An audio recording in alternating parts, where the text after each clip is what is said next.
última charla, por tanto, vamos a aprovechar a lo máximo con las preguntas, con las dudas.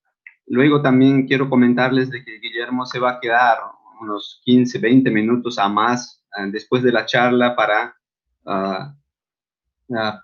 sacar dudas, para preguntarle. Entonces, y también naturalmente hay que aprovechar durante la clase para preguntarle. Entonces, Guille, es todo tuyo, por favor, el mundo virtual. Bueno, bárbaro.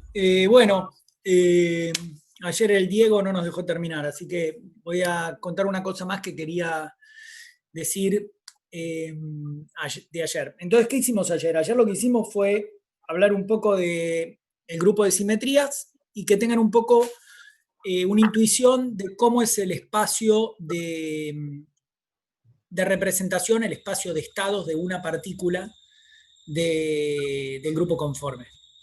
De alguna manera, ese estado, ese conjunto de espacio de estados es parecido al mismo espacio de estados que tenemos en espacio plano, en el sentido de que el espacio de estados de una partícula se caracteriza por la masa y después tiene todos los estados de impulso hasta infinito, subiendo el impulso, y la acción del grupo de simetría, en el caso de Minkowski, que son los boost y rotaciones, actúan sobre ese espacio de estados de manera irreducible, de manera cerrada. Bueno, lo mismo sucede con el grupo de simetrías del grupo conforme, el SO2,D. Los estados están clasificados por la dimensión de escala, en la representación, y después todos los estados que están adentro son delta más 1, delta más 2, delta más 3. Ese delta más 1, delta más 2, delta más 3 lo podrían pensar de alguna manera como cómo voy subiendo la energía. Son todos los estados de energía. Y después tengo los números cuánticos asociados al spin que lo puedo rotar. Bueno, eso es como que estoy llenando ladrillitos y distintos conceptos que van entrando, que están relacionados con todo este contexto de ADS-CFT. Entonces ya entendemos las representaciones. La cuenta que quiero hacer ahora es otra cuenta, y es una cuenta de electro. Y ver por qué hablamos de que hay un Borden anti-de Sitter, y motivar esa idea con una cuenta concreta y ver por qué podemos hacer algo en anti-de Sitter que no podemos hacer en espacio plano. Si bien en un espacio plano, uno en espacio plano también diría que, bueno, hago R yendo infinito, y en principio tendría también un borde. ¿Cuál es la diferencia? Bueno, quiero mostrar esa diferencia con un ejemplo también muy sencillo. Antes de hablar de eso, les voy a contar esto. Y después lo que quiero hacer es llegar a lo que es la receta, la prescripción de cómo se relacionan, cómo se encuentra una cuenta de la teoría de campos haciendo una cuenta en el bulk. Y directamente ya es algo bien concreto, que es cómo se usa esto en la práctica. Eso se llama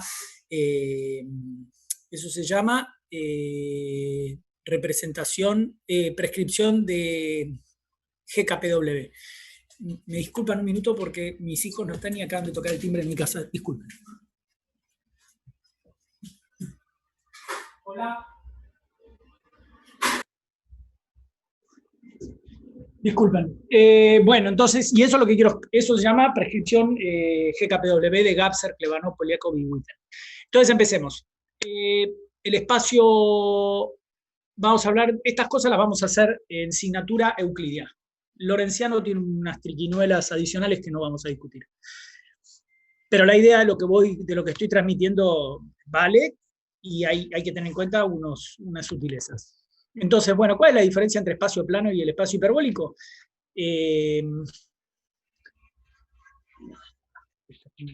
Disculpen, pero mi hija se me echó en bicicleta. ¿Qué pasa, Kat? Estoy en clase. ¿Kat? Me cortó. ¿O no me cortó? Esto es... Disculpen,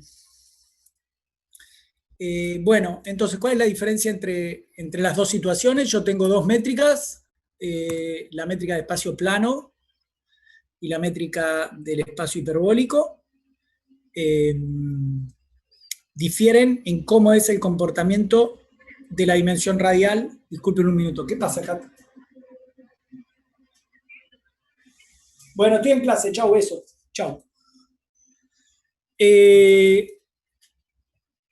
La diferencia es cómo crece el tamaño de la esfera. En una crece de manera lineal, en otro crece de manera exponencial. Esto ustedes lo van a ver, o sea, si yo quiero calcular el volumen contenido en una bola de radio R, ¿qué tengo que hacer? Si yo quiero calcular el volumen que tiene una bola, tengo que integrar la raíz de G por los diferenciales de omega, acá el volumen de la esfera, el área de la esfera por diferencial de omega, ¿no?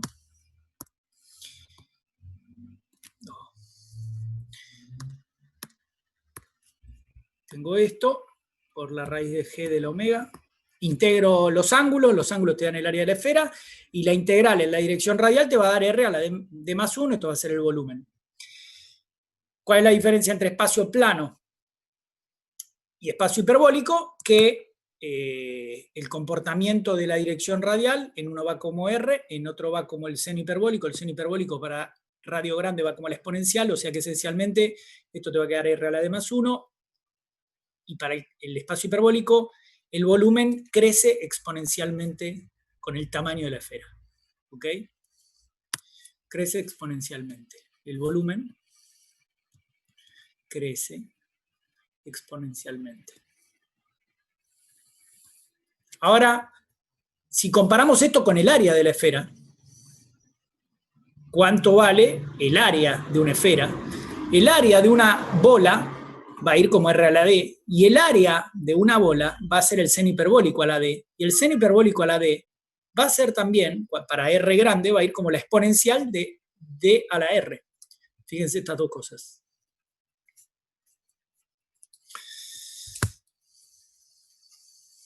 Lo que estoy diciendo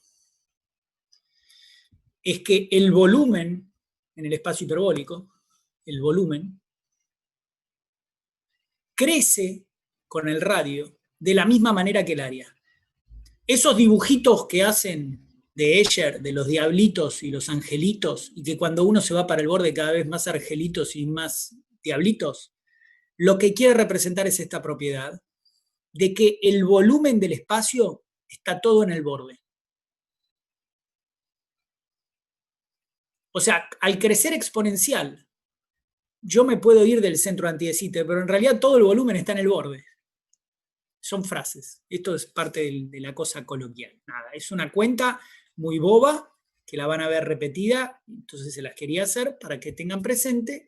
Y esto tiene que ver con la entropía de los agujeros negros, en anti de Sitter, y cierta propiedad de holografía. En ese sentido, esto es una manera para motivar la holografía que te dice que cuando vos tenés algo contenido en anti de Sitter, en realidad todo eso está en el borde de anti de Sitter. Entonces, que esto se está volviendo holográfico. Que si vos contás los grados de libertad como cada cuadradito de reticulado que haces de tu espacio, en realidad la mayor parte está en el borde.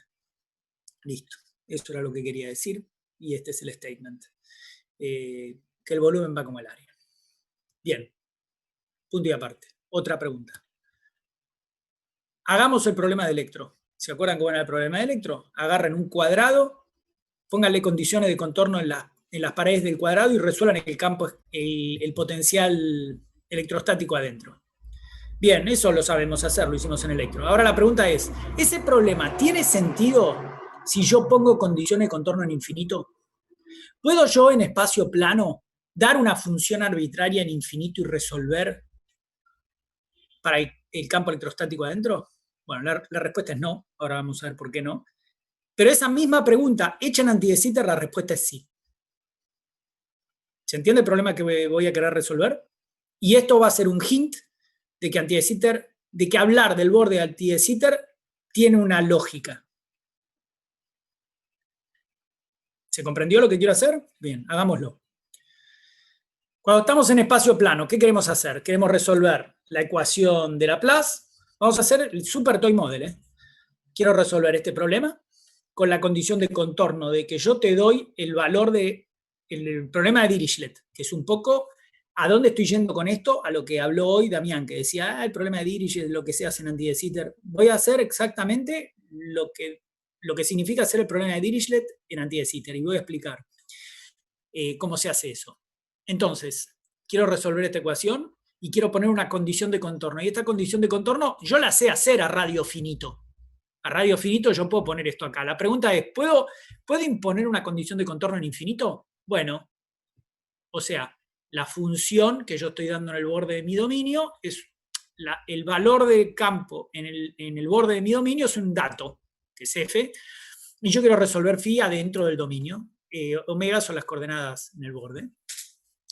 Bueno, listo, esto está lindo, lo escribo así, yo pienso en un círculo, o sea, hago la cuenta más sencilla posible. O sea, lo que voy a estar pensando es que quiero imponer el valor del campo en ρ igual infinito omega y quiero dar una función y quiero ver si puedo resolver el campo para adentro. ¿Cómo hacemos eso? Bueno, eso Jackson nos dijo cómo se hace.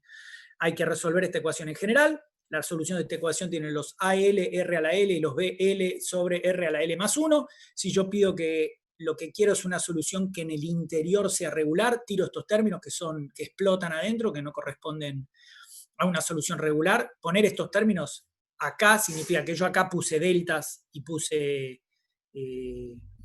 fuentes. Yo no estoy poniendo fuentes, así que estos términos no están. O sea que la solución más general del problema laplaciano igual a 0 es coeficientes arbitrarios que tengo que determinar por R a la R, por I a la I omega L. Típicamente, ¿qué hacemos? Y bueno, lo que hacemos típicamente es, yo te doy cuánto vale la función a un radio. ¿Cómo voy a resolver este problema? Bueno, este problema lo tengo que regularizar. Entonces lo que voy a decir es, yo voy a poner el valor de la función a radio fijo y después voy a ver cuánto da el resultado si hago R yendo a infinito.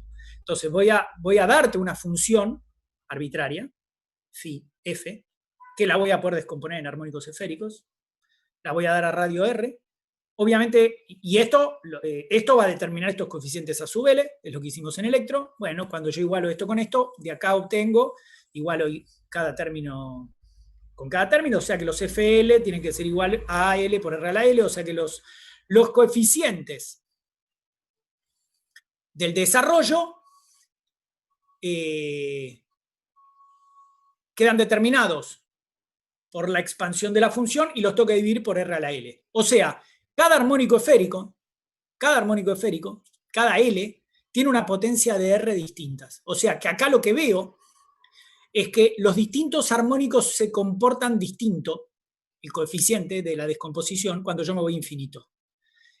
Entonces, cuando yo haga R yendo infinito, estos coeficientes se van a 0 y no le puedo dar sentido a esto. El hecho de que se vayan a 0 quizás no es un problema, porque yo podría pensar que tal vez la multiplico, si multiplico esta función por alguna potencia la puedo regularizar, pero el hecho de que todos los armónicos... Ahora van a ver qué es lo que va a pasar con anti de Sitter a diferencia de esto.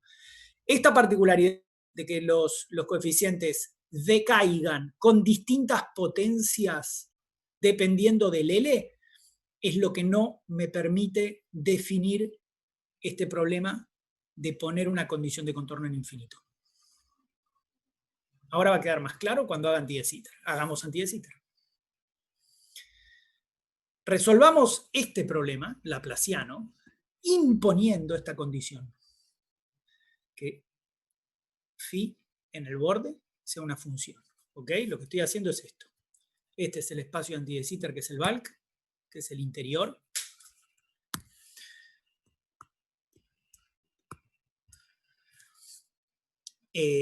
Pongo un dato acá, que es f, y te pregunto cuánto vale el phi adentro. ¿Ok?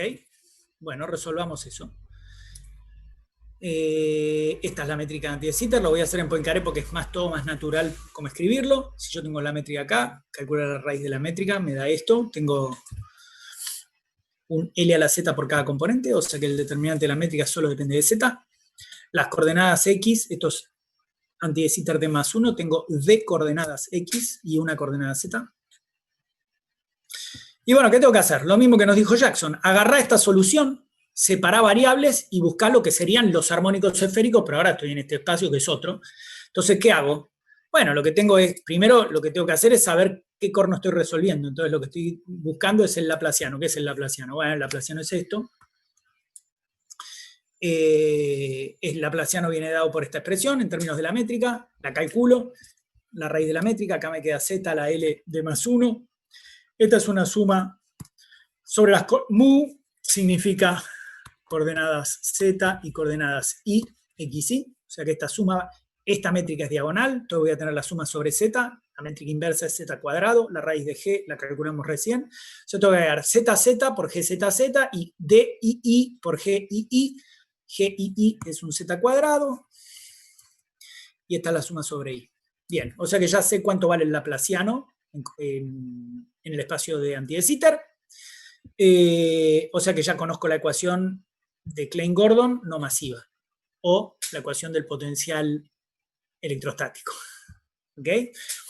Y bueno, ¿qué tenemos que hacer ahora? Y hacemos lo de siempre. Tengo z, tengo x, separo variables, escribo al campo que quiero resolver, solución igual a 0, como e a la ip por x, que es la base natural de funciones para expandir el laplaciano en espacio plano, en coordenadas cartesianas, escribo eso, y me queda una función f de z a determinar, meto esto en esta ecuación verde, cuando meto eso, las dos derivadas te bajan un p cuadrado, que te queda este menos p cuadrado, te queda f, y te queda una ecuación efectiva para f.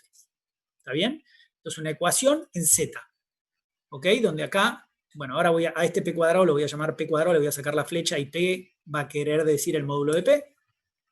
Yo escribo esa ecuación, agarro esa ecuación y la resuelvo. Esa ecuación es una combinación, bueno, es una función de Bessel. Si uno se da cuenta, lo mete en el matemática, busca tablas, agarra esta ecuación y se da cuenta de que la solución es una función de Bessel. Función de Bessel, como es una ecuación de segundo orden, hay dos funciones de Bessel. En este caso, el tipo de función de Bessel son estas k e i, que son las dos soluciones de la función de la ecuación de Bessel equivalente para esto. Y acá vuelvo a lo de Jackson. Una de estas dos funciones va a ser singular en el interior y la otra va a ser regular. La que es singular en el interior la tengo que tirar, porque yo estoy resolviendo laplaciano igual a 0. Entonces, ¿y eso cómo lo veo? Bueno, entonces agarro estas dos funciones de Bessel y las analizo en el interior. En el interior es z yendo a infinito. Cuando agarro y miro el comportamiento en z yendo a infinito, la Bessel k decae y la Bessel i explota, así que tengo que tirar la Bessel i. Porque esta sería el análoga a 1 sobre r a la l más 1 en el contexto de espacio plano. Bien, perfecto. Acabo de encontrar la base de soluciones regulares para la ecuación de Laplace en anti de Sitter. ¿Ok? O sea, la solución general de Laplace en anti de Sitter es... La solución general va a ser una combinación con coeficientes de la solución que acabo de calcular. La que separe variables más la que acabo de calcular, que es la solución regular en Z. Eso sería la solución regular.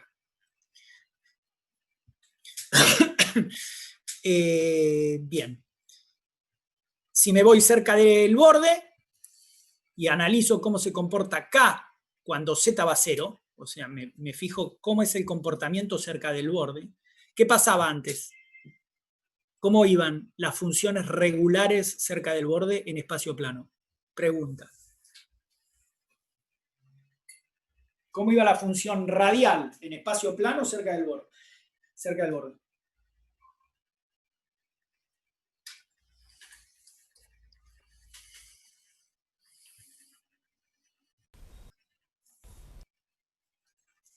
Uno sobre R a una potencia que dependía del modo... ¿Quién fue? Uy, perdón. ¿Quién fue el que habló? Uy, ¿dejé de compartir? No, ¿no? No, ¿Hola? no. Ah. ¿Quién fue el que habló? ¿Quién dijo? Yo, Martín. Martín, ¿qué dijiste? Decilo de vuelta. Que iba como mirá la pregunta que te hice, ¿eh? Yo agarré esta phi que tengo acá en marrón. El término que es singular lo tiré, porque yo estoy analizando la función que es regular. Y lo que te pregunté es, ¿cómo van las funciones radiales cerca del borde? como una potencia que depende del L. Muy bien, o sea, va como R a la L. O sea, cada armónico esférico, cuando yo me voy al borde, cada armónico esférico va con una potencia de R distinta. Miremos lo que pasa en anti de Sitter. Tengo la solución regular.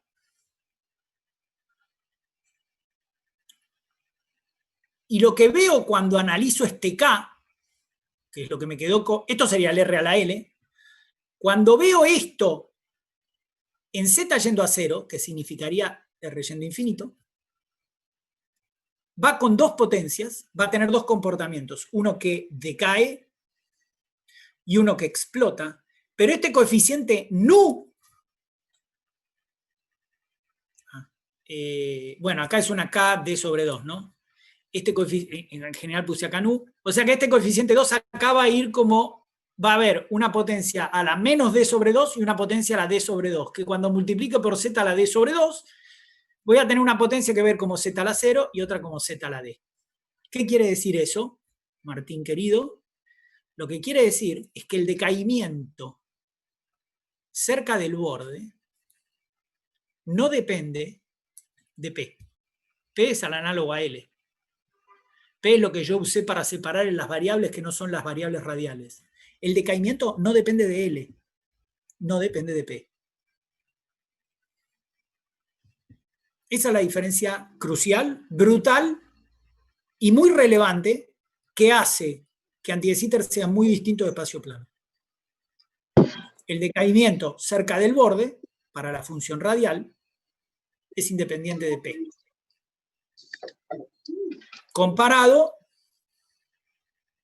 con esto que tenemos en marrón acá. O sea, lo marrón es una merda, esto no es una merda, es verde, puede florecer y nos puede traer muchas lindas consecuencias. Bien, ¿ok? Ya entienden matemáticamente, estructuralmente, de dónde viene. Una cosa de jerga que van a escuchar todo el tiempo es que cerca del borde, pongamos esto, cerca del borde hay dos comportamientos. Van a escuchar siempre eso. Esto es para Z, tendiendo a 0. Cerca del borde hay dos comportamientos. Y está bien que haya dos comportamientos, porque yo lo que estoy resolviendo es una ecuación de segundo orden, y toda ecuación de segundo orden tiene dos soluciones, y esas dos soluciones son estos dos comportamientos independientes que hay en toda ecuación, que si yo la hiciera indicial, método de Frobenius, qué sé yo, pongo Z a la alfa, y como es una ecuación de segundo orden, me queda una cuadrática en alfa y voy y saco las dos raíces de alfa. Esa es otra manera de contarlo del delta más y delta menos. Yo tenía que resolver la ecuación de Laplace, la puedo resolver si quieren como una ecuación con el método de Frobenius. Esto es una ecuación lineal. Propongo Z a la alfa y después te hago toda la serie como hacíamos en análisis 2. Y estos dos son las dos soluciones independientes. ¿Qué es lo que pasa en este problema? Yo tengo dos soluciones independientes, una y la otra. Pero yo estas dos soluciones saliendo del borde, le pedí acá en el interior que sea regular. Cuando yo te pido acá adentro que sea regular, esas dos soluciones tienen que ser tales que cuando yo las combine, acá adentro te dé la combinación de la solución regular. Entonces, cuando yo pedí regularidad en el interior, los dos comportamientos en el borde quedan enganchados, porque ya hay una sola solución. Al pedir que haya una sola, al pedir regularidad, al tirar esta ahí, la solución es única, porque la solución regular en el interior es única, y una vez que yo tengo la solución que es regular única en el interior, la expando en el borde, esa tiene los dos comportamientos. Bien. Bueno, entonces ahora queremos resolver el problema. Ya tenemos la solución general. Tenemos la solución general con coeficientes arbitrarios. Y ahora lo que voy a hacer, bueno, pongo estos numeritos acá, por ejemplo. ¿Para qué pongo estos numeritos acá? Porque yo sé que esta función, en la que acabo de analizar recién, cuando esta función de z, cuando z tiende a 0, todo esto va a una constante. ¿Qué constante es esta constante? O sea que si yo la divido por la constante a la cual tiende esta función cuando voy a 0, esto tiende a 1. Este cociente tiende a 1 cuando z va a 0. Si esto tiende a 1 cuando z va a 0, si yo acá cuando z va a 0 te pongo la función que quiero resolver, listo, la función es el desarrollo de Fourier, porque todo esto se fue a 1. ¿Ok? Yo acá tengo que... Yo lo que quiero es que cuando yo en el lado izquierdo ponga f de x, que es lo que quiero, es mi dato, yo quiero que cuando z valga 0, toda esta función valga f de x. Bueno, si cuando divido por esto todo va a 1, de acá determino unívocamente esos coeficientes AP, y esos coeficientes AP, metiendo mi dato, quedan determinados como que AP es la transformada de Fourier de mi dato en el borde. Entonces, la solución de este problema con este dato en el borde de anti de Sitter tiene sentido.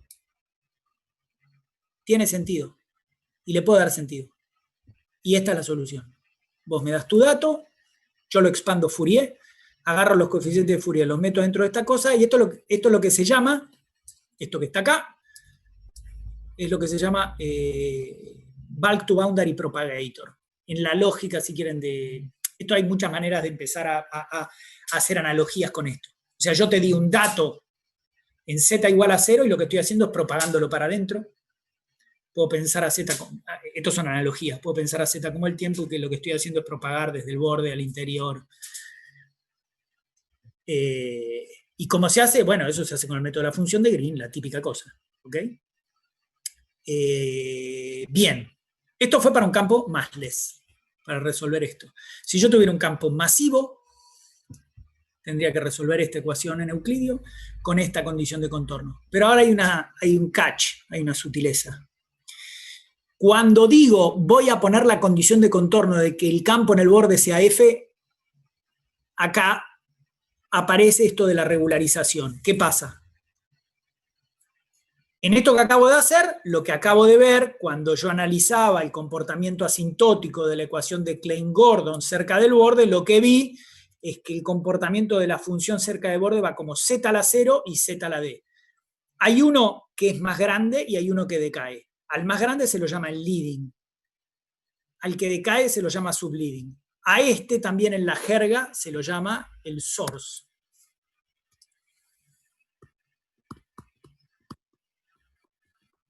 O sea, la fuente. Y a este en la jerga se lo llama el BEV.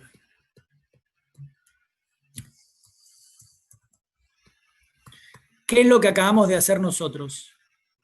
Lo que hicimos fue poner que el coeficiente del término leading sea mi fuente.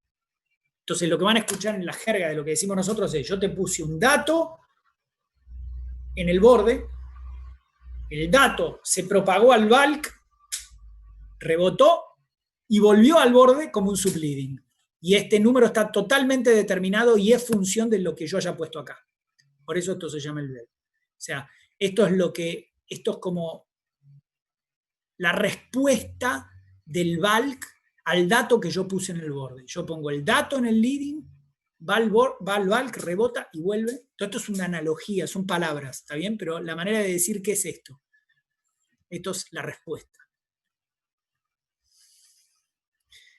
Si yo hago esto para un campo masivo, acá voy a tener otras potencias. Y lo que voy a ver es que una de las potencias explota.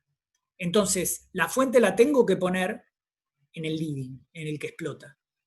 Y el otro va a ser el subleading, que va a ser el BEV. Entonces, cuando haga esto en el caso masivo, cuando hago esto en el caso masivo y analizo el comportamiento cerca del borde, voy a ver que hay dos decaimientos, es una ecuación de segundo orden, va a haber dos, lo resuelven con Frobenius, va a haber dos, acá habría que poner, ¿no? Donde delta por delta menos d es igual a m cuadrado.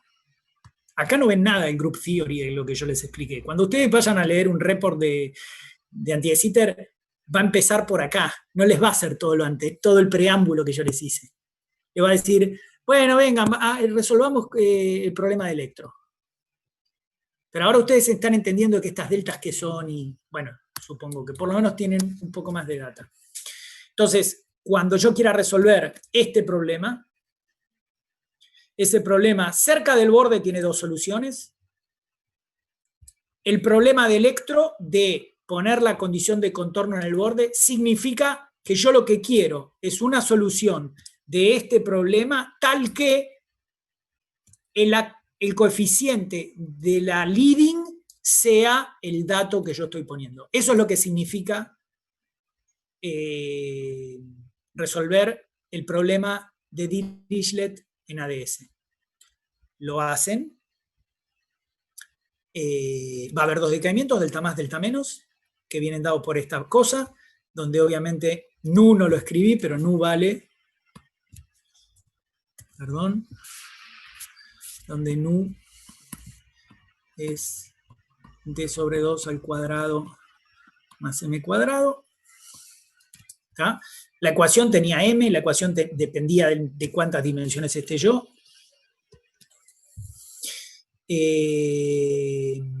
Bien. Bueno, y lo resuelvo. Lo resuelvo, traca, traca. Entonces, la manera, esto es lo que quise decir, lo que quiere decir resolver el problema de Dirichlet, lo que quiere decir es que voy a buscar una solución que cuando me voy para el borde, se comporta de esta manera. Explota, o sea, phi tiende a infinito, pero tiende a infinito de manera uniforme. Entonces esto es como que yo, si te multiplicara acá por z a la menos delta menos, esto es regular, y esto es lo que no hubiera podido hacer acá, porque acá todos decaen distinto. Entonces no hay algo global. Yo no me puedo comer este infinito de una manera natural. Se acabó lo que tenía que terminar de decir ayer. Así que mientras cierro esto y lo grabo, preguntas.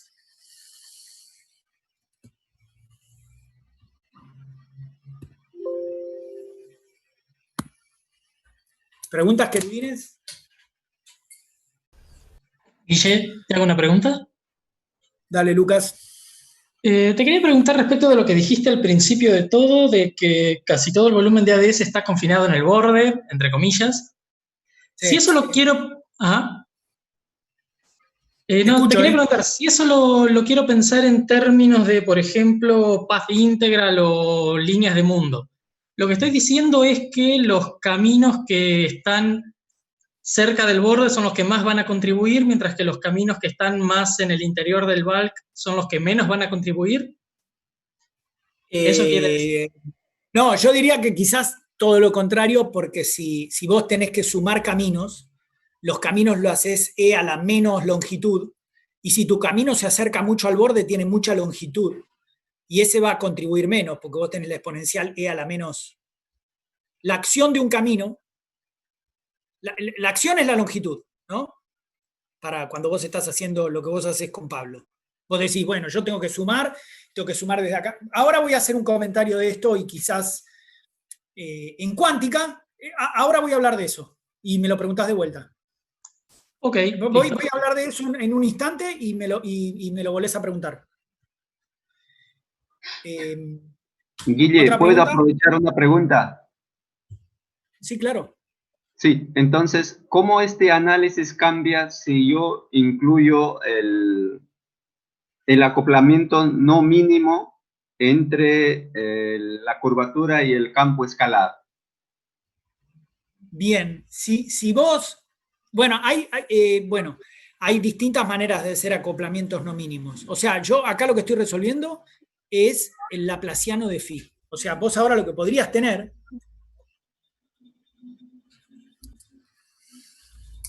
Entonces vos... Lo que yo estoy haciendo es esto. Estoy resolviendo esta ecuación, ¿no? ¿De dónde vino esta ecuación? Esta ecuación vino de esta acción. La raíz de g con la métrica, ¿no? O sea, si yo varío esta acción, la variación de esta acción, bueno, lo voy a escribir bien. Esta acción, raíz de g, g mu nu, de mu phi, de nu phi, más m cuadrado, phi cuadrado. ¿Ok? Y si yo hago la variación de esta acción, Euler-Lagrange, me da la equation of motion, derivada phi, y lo que está acá, que tengo que imponer que sea cero, acá me queda esto. Si vos haces un acoplamiento, ¿qué significa hacer un acoplamiento no mínimo? Hacer un acoplamiento no mínimo quiere decir modificar el lagrangiano. ¡Oh! Pero...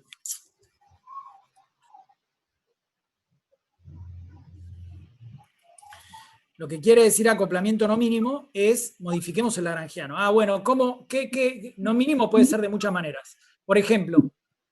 Solo lo tradicional, que es entre la curva escalar de... Claro, puedes hacer esto. Si haces esto es un acoplamiento no mínimo. Es un acoplamiento que no estaría... Esto, en anti de Sitter, lo único que hace, esto es una constante. si lo haces en el anti de Sitter background. O sea que hacer un acoplamiento no mínimo es equivalente a modificar la masa. Ah, perfecto. Vos tenías Ya. acá un m cuadrado por phi cuadrado, te modifica la masa. Pero hay algo sutil que tiene esto. O sea, esto es lo mismo que haber hecho esto. O sea, modifiqué la masa. Pero hay otra modificación.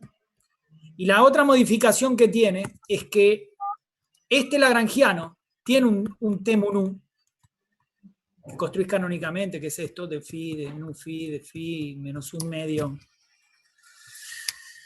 menos G mu nu por L. ¿Ok? Pero el T mu nu de este lagrangiano es distinto. Claro. Es lo que se llama, el T mu nu de este es lo que se llama el improved de la época de no me acuerdo quién, de Callan, Shakib.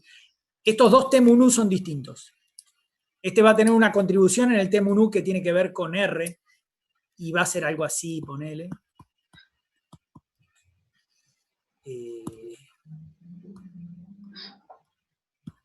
Pero acá además van a haber otros términos que van a ser derivada mu, derivada nu de phi y coeficientes. Y es lineal en phi. Si no me acuerdo mal o algo así. A ver, para. No. Bueno, puede ser que sea esto, de phi cuadrado. Puede ser que sea esto. Sí, algo así te queda. Estos términos que aparecen acá son importantes para hablar de las dos cuantizaciones. Para las dos cuantizaciones en ADS. Así que sí, hay variaciones. Inocentemente la ecuación te va a dar, la ecuación del no minimal te va a quedar esta. Pero en efectos prácticos esto es una constante, así que la ecuación se resuelve igual. No sé si está muy discutido, pero esto estaba en unos papers de Minces y Riveles. Al principio. Perfecto, todo, muchas 98, gracias. por ahí. Buscalo por ahí, y después los acoplamientos no minimales también están en Breit-Lochner-Friedman. Es algo, sí, bastante estándar, el análisis de estas cosas. Bueno, ¿más preguntas, queridines? Guille, ¿Sí? ¿qué sutilezas traería, por ejemplo, introducir otro tipo de condiciones tipo Neumann o Robin en los procedimientos que estás haciendo? Bien.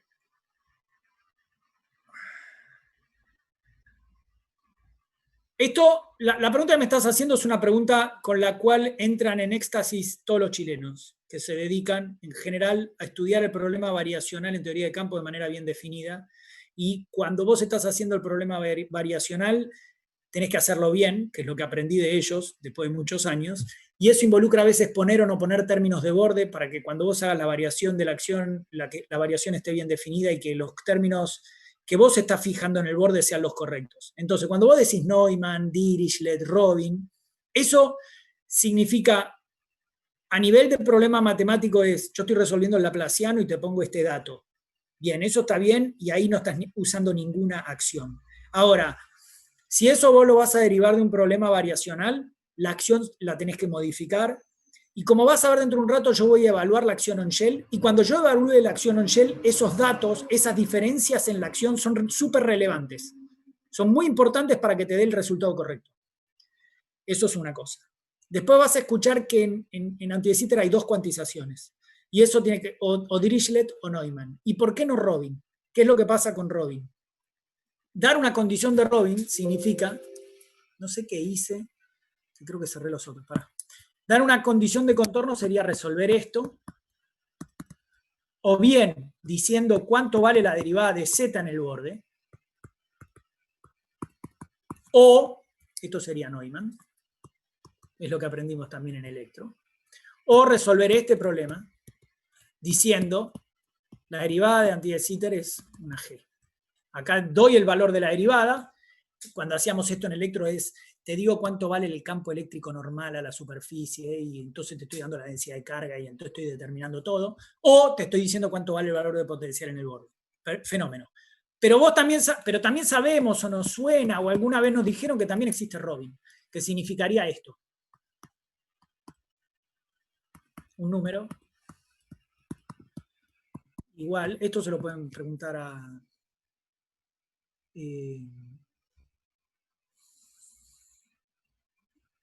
Martín. Bueno, no importa, pará.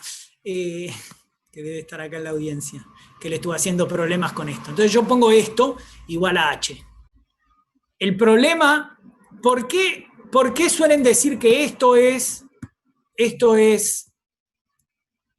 hacer estos problemas no rompen la simetría de anti de Sitter? Pero este problema la rompe. ¿Y por qué la rompe?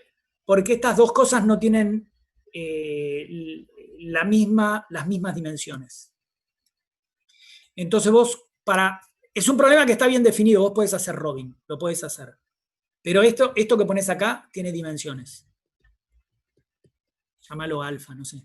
Esto va a ser un parámetro dimensional. Si vos estás metiendo en tu problema un parámetro dimensional, estás rompiendo la simetría conforme. No sé si era esta tu pregunta. ¿Quién fue el que preguntó, Mati? ¿Quién fue el que preguntó? Julián. Vale, gracias. Julián.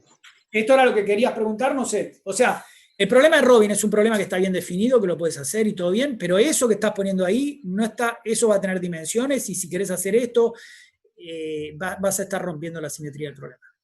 Eso es lo que... Vale, bien. Gracias. Don't save. Y ahora vamos a 4. ¿Más preguntas, muchachos? Queridines. No sé si alguna otra pregunta. Ok, bueno, entonces voy a hablar un poco. Ahora voy a chamullar un poco porque explicar esto en detalle involucra un curso del Argent. Entonces voy a tratar, lo que pasa es que si uno habla mucho, después ustedes se pierden. Entonces voy a tratar de hablar algo, no mucho, para que no me quieran matar. ¿Qué hizo Toft? Que por eso hice este comentario hoy a la mañana en la charla de Damián. Lo que se dio cuenta Toft es que él analizó una gauge theory. Él se dio cuenta que toda gauge theory es una teoría de matrices y que si yo estudiaba la dependencia de cualquier cosa que yo calcule en una gauge theory, que en realidad lo que estoy haciendo es una cosa en una teoría de matrices, lo que calcule va a depender del acoplamiento que yo tenga y va a depender de n. Y él lo que se avivó es de hacer una triquiñuela, que fue esto que se llama Toft scaling, de que si él ajustaba la constante de Yang-Mills de una manera con n, pasaba lo que contó hoy Damián que pasa, que hay un montón de diagramas que cuando haces n yendo infinito se van a cero, pero algunos sobreviven. Entonces, por un lado, la teoría no es trivial, la teoría es no trivial, porque un cierto conjunto de diagramas sobreviven, pero es mucho más simple que la teoría original, porque hay un pedazo de diagramas que no están más. ¿Se entiende la idea? Hay que ver cómo se hace eso, pero es una cosa súper inteligente. Porque lo que hiciste fue, vos tenías una teoría y la volviste más simple, pero no trivial. Esa es la idea. En ese camino de hacer eso, el tipo reconoce o se da cuenta de toda esta cosa de la diagramática, de los diagramas planares, no planares, que no lo puedo explicar porque si lo explico en 5 minutos no van a entender nada. Pero el bottom line, eso es lo que tienen que tener en la cabeza y ahora poder ir a leer y tratar de entender cómo es que cualquier cuenta que vos hagas en una teoría de matrices, hay toda una tecnología donde vos, por ejemplo, un diagrama lo vas a representar de otra manera. Él inventó la doble línea, inventó todo. Por ejemplo,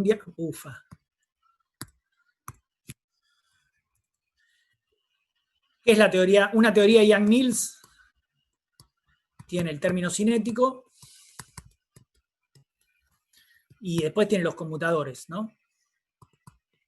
Tiene los conmutadores. Y tiene, perdón, esto es dA más a cuadrado, todo al cuadrado. Eso es el f-1 al cuadrado. No pongo los índices, mu1, no pongo nada. Voy a tener este al cuadrado, más esto, pero esto es un conmutador. No quiero poner al cuadrado porque ya es demasiado lucy. El f-1 es esto.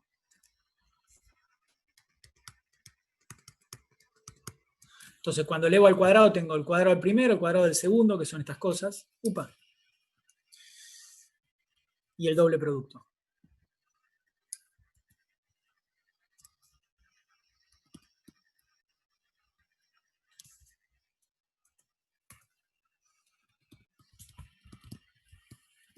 Este es el término cinético.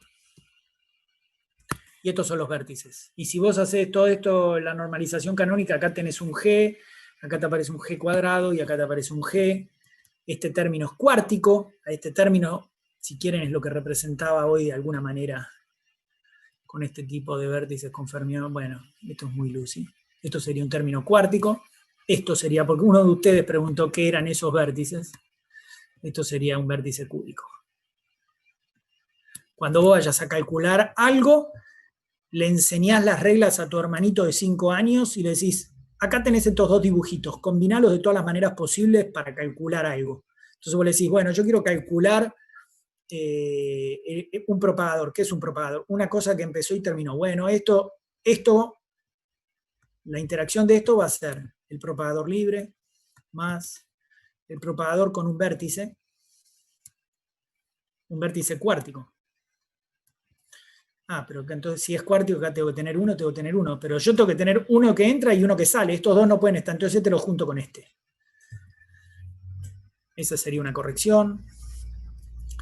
Eso sería el primer orden. Después podría tener un vértice cúbico, podría tener más. Depende a qué orden quieras calcular, empezás a dibujar. O sea, empezás a dibujar no, porque esto matemáticamente significa algo bien concreto. Y acá pones un término cúbico, pero como lo tengo que cerrar, lo cierro sobre sí mismo. Estos serían los diagramas que nos enseñan en teoría cuántica de campos. Lo que hizo Toft es reescribir estos diagramas de una manera inteligente que te permite hacer el límite Largen. Y lo que el pibe dijo es, el gluón pasa a una doble línea. Y esta doble línea es el análogo de los índices de la matriz. Porque esto en realidad era una mu, que era una matriz. Y entonces, por ejemplo, diagramas como este que está acá, cuártico, vas a tener un diagrama que es así, y después tenés un vértice cuártico. Pero estos dos tienen que estar enganchados uno sobre el otro.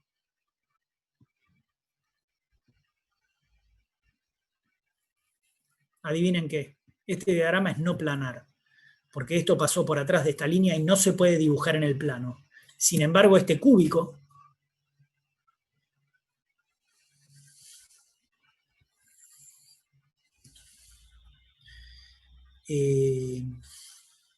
este cuártico, perdón, este es cuártico también.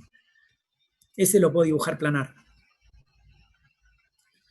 Hay que entender todos estos dibujos, pero lo que el bottom line de Toft es que este diagrama en el límite Largen, ponele va como n cuadrado y este va como n a la 0. Entonces, cuando vos hagas n yendo infinito, este lo tirás. Ahí hay algo. ¡Oh! Me mataron.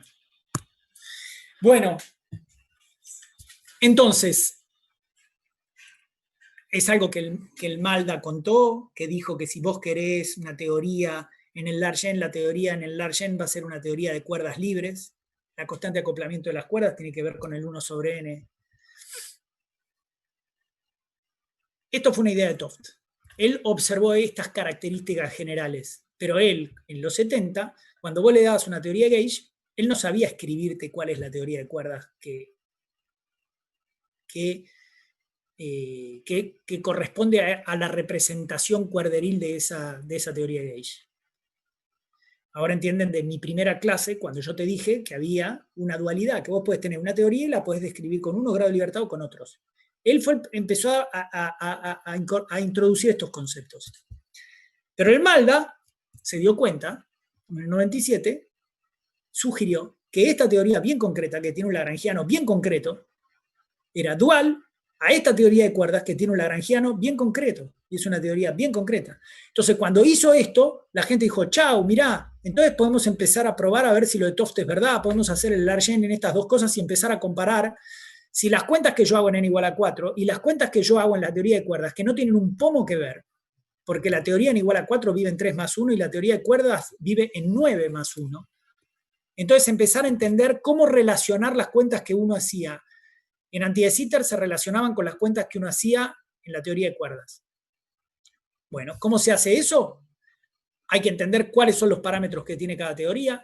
La teoría de Gage, que es la que tengo sobre la izquierda, va a depender de n y va a depender de la constante de acoplamiento de Yang-Mills. La teoría que tengo sobre la derecha, que es la de cuerdas, va a depender de la escala de las cuerdas, que es el tamaño de la cuerda, del radio de Anti de Sitter y de la constante de acoplamiento de las cuerdas, que te dice cuánto vale el vértice de las cuerdas, con qué fuerza interactúan. Lo que hizo el Malda, ya en el paper original, fue decir, bueno, como yo digo que esta teoría es igual a esta, y digo que si yo hago una cuenta en la teoría de Gage, del lado de la izquierda, que tiene parámetros n y lambda, ese lambda es el que había definido Toft en los 70, esa cuenta, si yo la reescribo y donde dice lambda pongo esto y donde dice lambda sobre n pongo esto, lo que estoy obteniendo es la cuenta, lo que me hubiera dado la cuenta si lo hubiera hecho en la teoría de cuerdas. Ahora lo podés hacer al revés. Si vos haces una cuenta en la teoría de cuerdas del lado de la derecha, cuando la hagas te va a depender del radio Anti de Sitter, de la escala de las cuerdas y del G de strings. Bueno, hacela. Y ahora donde dice radio sobre L de string, pone lambda. Y donde dice G de string, pone 1 sobre n. Esa cuenta que acabas de hacer es una cuenta de una teoría de Gage. Es re loco lo que les estoy diciendo. Bueno, eso se chequea y se mapea y se verifica que es verdad. Bien. Pero ¿cuándo puedo hacer estas cuentas? Bueno, uno puede hacer cuentas cuando las cuentas las puede hacer perturbativas o sencillas. Entonces ahora hay que entender por qué acoplamiento fuerte en el lado de la teoría de Gage, que es algo que yo no sé calcular, corresponde a hacer una cuenta perturbativa que yo sé hacer en el lado de las cuerdas. Y los argumentos son los siguientes. Bueno, esto fue parte de reconocer cómo esto es lo que se llama una dualidad weak-strong. Que cuando algo es strong en una teoría, en el lado de la derecha, en el lado de la izquierda, la puedo calcular como una cuenta fácil porque es perturbativa, weak, en el lado de la derecha. Entonces, yo en general sé hacer cuentas en el límite clásico. En el límite clásico tengo soluciones clásicas. ¿Qué es el límite clásico? O bien es h barra yendo a 0, o bien elijo números cuánticos grandes. En la formulación de Feynman, que es lo que estamos acostumbrados, el límite h barra yendo a 0 es muy natural porque ¿qué calculamos nosotros en cuántica? En cuántica lo que calculamos es el propagador para ir de un punto a otro punto. Eso lo definimos como función de onda en xy, propago con el hamiltoniano y lo proyecto en xf. Eso es lo que yo llamo el propagador. ¿Okay? Bueno, eso es la formulación de Feynman, que tal vez no saben cómo se hace, pero esto tiene un procedimiento bien concreto. Se reescribe como la suma sobre todos los caminos que van desde xy hasta xf. De la acción pesada con h barra, con 1 sobre h barra. Entonces de acá está bien claro que cuando h barra tiende a 0, de todos estos caminos, el camino más importante es el que sea un mínimo de la acción. Porque el que sea mínimo es el que menos oscila, y entonces ese va a ser el que tenga la contribución más grande. Eso es lo que también en la jerga llamamos saddle point approximation, stationary phase, Laplace method. Es una técnica general para aproximar integrales cuando vos tenés un parámetro grande en el exponente. Esta fue una idea de Dirac que la terminó implementando Richard Philip. Entonces, en el límite h barra yendo a 0, la trayectoria que extremiza el exponente es la dominante. Entonces, ¿saben qué? Yo nunca voy a hacer una cuenta cuántica. Voy a decir que estoy en el límite h barra yendo a 0 y me quedo con la contribución dominante, que es agarrar esto y evaluarlo en la acción clásica. Y eso es lo que se llama el saddle point approximation. Y ese es el tipo de cuentas que vamos a hacer en gravedad. En gravedad vamos a hacer una cuenta que corresponde al límite semiclásico, al límite h barra yendo a 0. Ahora lo que hay que entender es qué corno es h barra, quién es el h barra de este contexto. Cuando yo te estaba diciendo que tenía n, lambda, acá ¿quién la juega de h barra? ¿Quién aparece adelante de la acción con el mismo rol que h barra? Hagamos un minuto de preguntas. ¿Hay preguntas?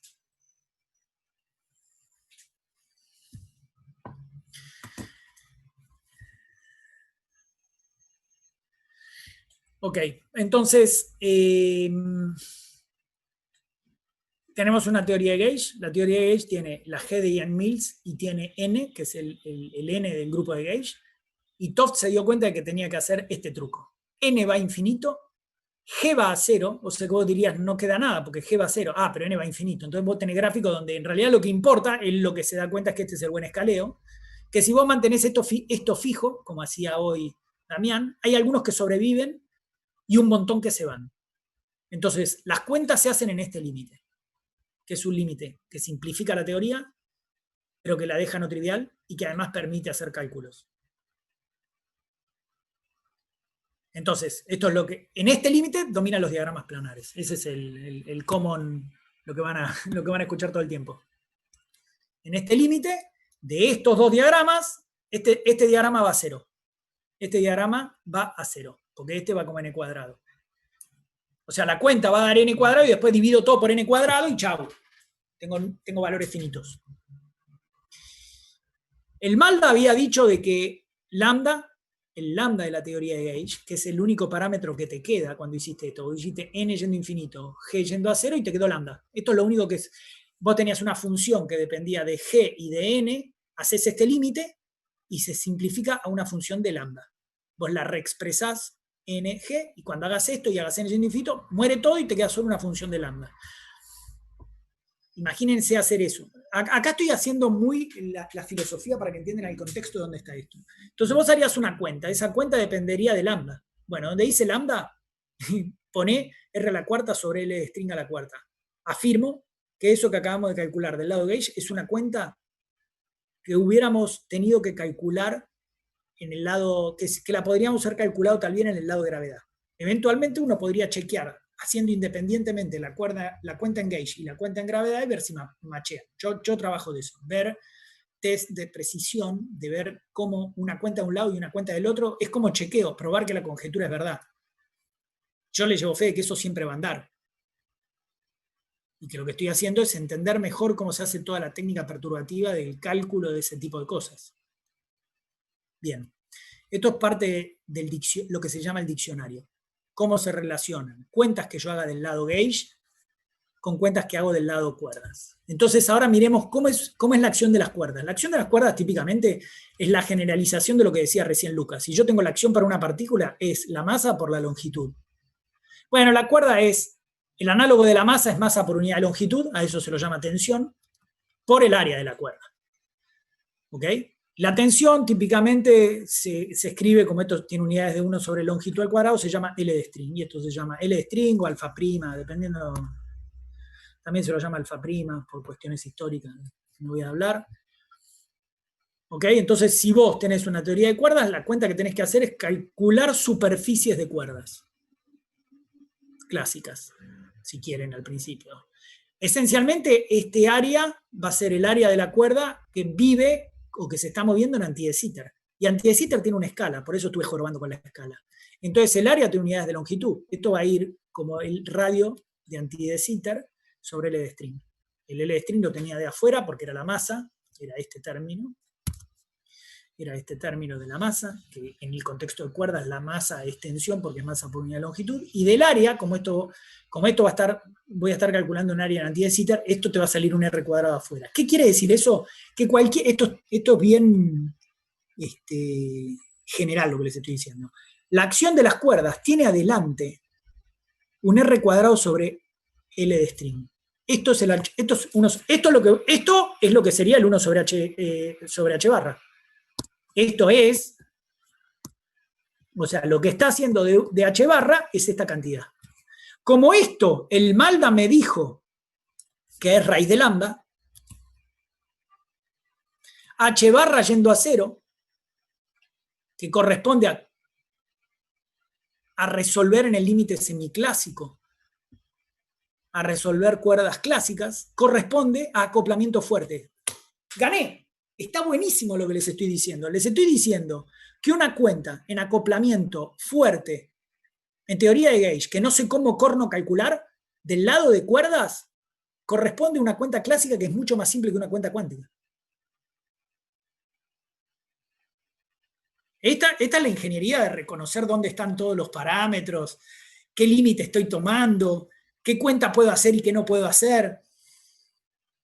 Entonces, cuando te diste cuenta de esto, ahora podríamos hacer o sea, el límite de acoplamiento fuerte en la teoría de gauge, eso corresponde a que si estoy en límite de acoplamiento fuerte, que es este lambda que tengo acá, la tensión de la cuerda es muy grande, y si la tensión de la cuerda es muy grande, la cuerda no puede vibrar tanto, porque es muy dura, necesito mucha energía para poder excitar la cuerda. Entonces estoy en el límite de supergravedad.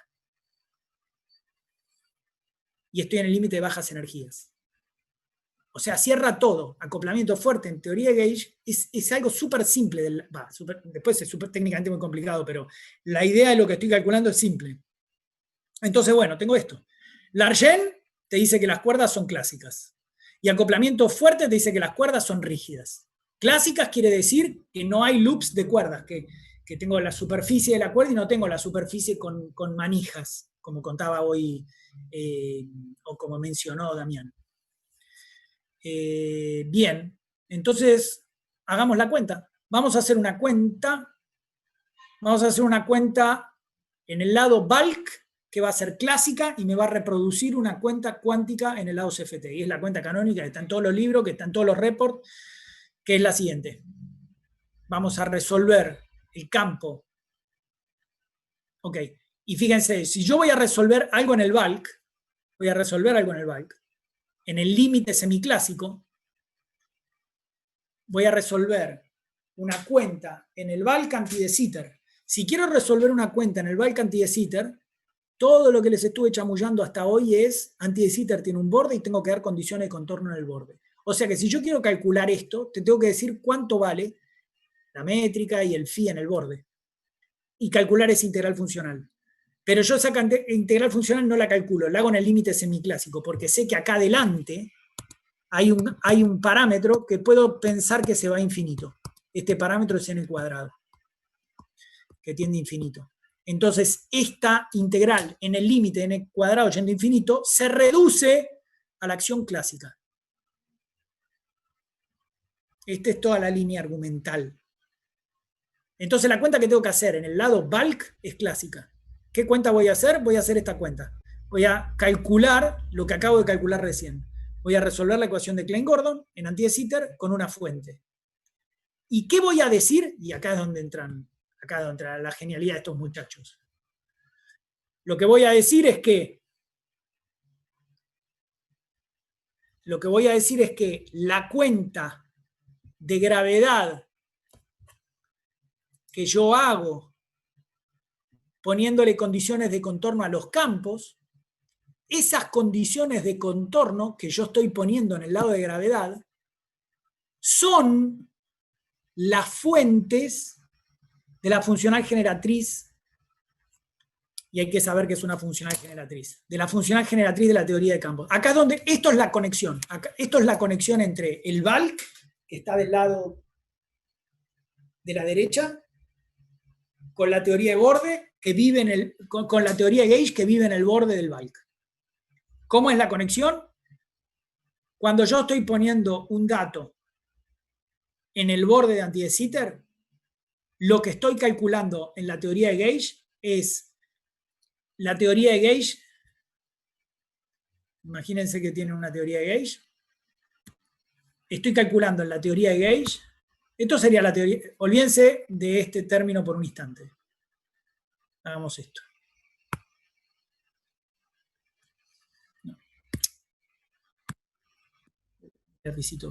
Bueno, con esto no voy a poder hacer la cuenta porque ya me deben de querer echar de acá.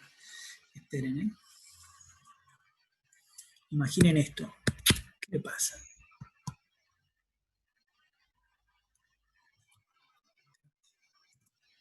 Eso que está ahí sería eso es la función de partición de la teoría de Gauge. Lo que voy a hacer es a eso lo voy a deformar y le voy a poner una fuente externa, J. Es como estudiar el campo de Dirac. No, a ver cómo lo puedo decir. Imaginen, estudiar, por ejemplo, el electromagnetismo cuántico con una corriente externa de fermiones. Esa J sería como una corriente externa que yo estoy metiendo en la teoría que te va a excitar el sistema. Eso sería la funcional generatriz. ¿Pero qué tiene la funcional generatriz? Que si yo derivo respecto de J, fíjense qué pasa. Si yo derivo respecto de J, cuando derivo respecto de J, bajan los OEs acá dentro del valor medio. Puedo derivar n veces, 1, 2, 3, n veces, bajo n operadores. Y si después evalúo en J igual a 0, lo que estoy calculando es el valor medio de los operadores. O sea, cuando yo conozco la funcional generatriz de una teoría para funciones arbitrarias, conozco eso me sirve para calcular funciones de correlación. Cuando estos muchachos, Witten y qué sé yo, te dicen que calcular una cuenta en gravedad es calcular la función generatriz, es un flash, porque te está diciendo una cuenta hecha en gravedad, que no tiene un poco que ver con la teoría que viva en el borde. Agarro las fuentes que yo puse como condición de contorno y ahora puedo derivar respecto de esas fuentes y eso me va a dar funciones de correlación. Es muy loco. Bueno, eso se puede chequear. O sea, se puede chequear, agarro gravedad, resuelvo la ecuación del lado de gravedad, la resuelvo, es lo que hicimos recién. Ahora evalúo la acción on-shell, que es lo que tengo que hacer en el límite semiclásico, integro por partes, solo me queda un término de borde, ese término de borde es esto que está acá. Ahora evalúo eso sobre la solución. Bueno, y eso es algo sutil, porque hay cosas que divergen, cosas que no divergen. Analizo, traca, traca, traca, traca. Evalúo, elimino las divergencias, calculo y llegué al valor de la acción on-shell. La acción on-shell vale esto. Esto es la fuente que yo puse en el borde. Y esto es la acción on-shell de gravedad. Si yo ahora derivo respecto de φ0 y evalúo en φ0 igual a 0, voy a tener una función de correlación. Pasemos al espacio de configuración. Te digo esto. Esto sea la acción. O sea que si yo derivo dos veces respecto de φ0, me queda esto. ¿Y esto qué es? Es la función de correlación de 2 puntos de un operador primario de peso delta. Y yo la cuenta que hizo estuvo en anti de Sitter. Es un flash. Eso es lo que se dieron cuenta estos muchachos. ¿Ok? Bueno, se me acabó el tiempo. No te preocupes, Guille. Toma tu tiempo, por favor. No te preocupes, hoy día podemos quedarnos. Acabo de, o sea, por un lado puedo explicarle cómo se hace toda la cuenta, pero quizás me parece más relevante que entiendan las distintas cosas que están metidas en el camino. Está metido el límite semiclásico y está metido esto de que la teoría, o sea, ahora debería ser un poco menos confuso o un poco más claro por qué digo que la teoría vive en el borde. Porque yo pongo las condiciones de contorno en el borde, después derivo y uso la prescripción. Eso es una cosa que entró por la ventana y que te dicen, bueno, si vos haces esto y haces esto, lo que estás calculando es esto. Y vos vas y lo verificás y da. Entonces, el hecho de... ¿Qué cuenta acabo de hacer yo recién? Lo que hice fue resolví un campo de Klein-Gordon de masa m. ¿Y qué obtuve con un campo de Klein-Gordon de masa m cuando hice toda esta triquiñuela? Lo que obtuve con un campo de Klein-Gordon de masa m en el bulk es la función de correlación de un operador de dimensión delta en la teoría dual, en la teoría del borde. Y este es el statement que van a escuchar todo el tiempo de la conjetura. Prefiero, si quieren, corto acá, Porque me parece que quizás ya les va a quemar la cabeza que yo les explique todos los epsilon, cómo se regularizan y qué sé yo. O sea, eso es importante, es muy importante, pero es una cuestión técnica comparada con entender el marco en donde estoy hablando y qué es lo que estoy haciendo. Estoy haciendo un límite semiclásico, estoy poniendo una condición de contorno, y esa condición de contorno hace las veces de la corriente externa que yo uso en el contexto de campos para calcular funciones de correlación. Eso son demasiadas palabras. Pregunten ustedes, queridines. Fin de mi charla. Una pregunta. Sí. Las condiciones de contorno, o sea, no son tan triviales. ¿En qué sentido? O sea, tengo un problema, ¿cómo sé yo cuáles son las condiciones de contorno? No, las condiciones de contorno vos decís, sí, ok. Vos decís, si yo te tengo que decir... Equivalencia... Yo vos fíjate que lo que hicimos cuando... ¿qué es esta fórmula? Esta fórmula marroncita que está acá.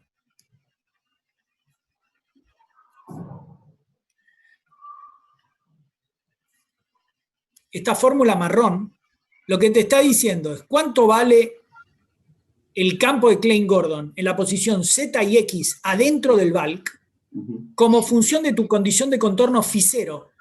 Vos me das cualquier función de contorno. φ0 puede ser plana, puede ser un seno, puede ser una gaussiana, puede ser lo que se te cante.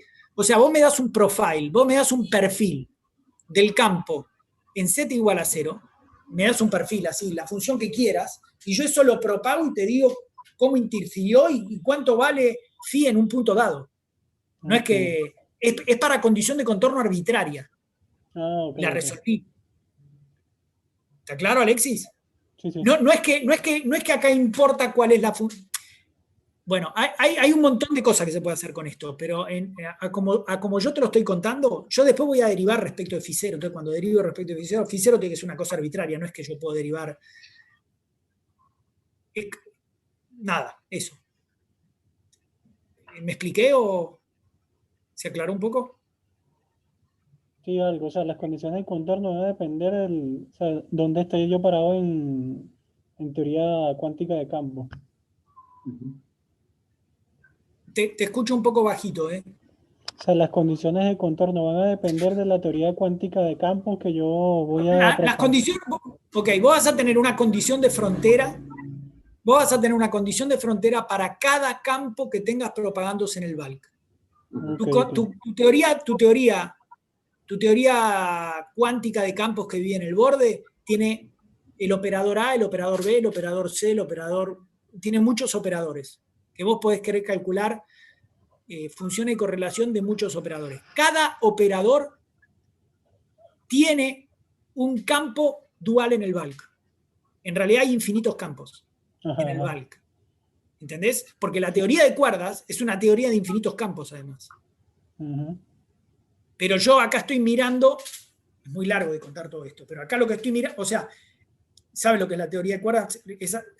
Yo tengo una cuerda, si la cuerda oscila así, es un electrón, si la cuerda oscila así, es un fotón, si la cuerda oscila así, es un gluón. Cada modo de oscilación es un campo distinto. Como una cuerda tiene infinitos modos de oscilación, la cuerda, si yo la expresara como una teoría de campos, es una teoría de infinitos campos.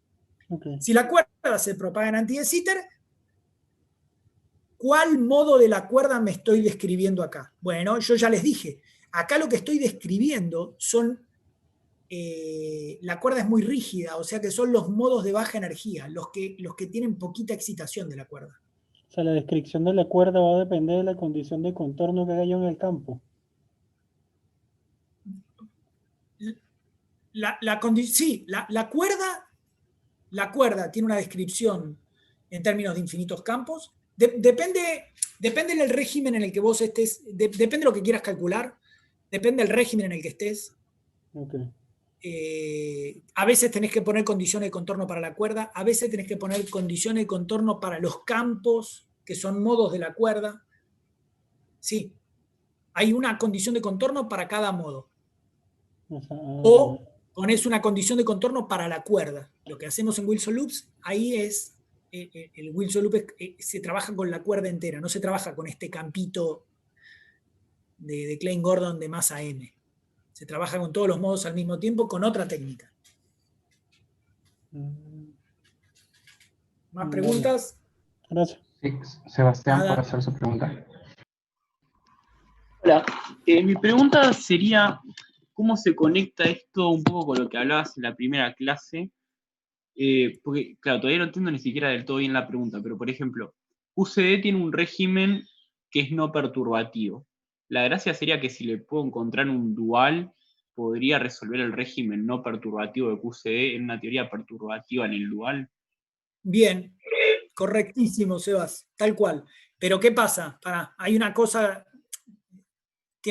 esto, se dan cuenta que no se puede explicar esto en 2 horas, ¿no?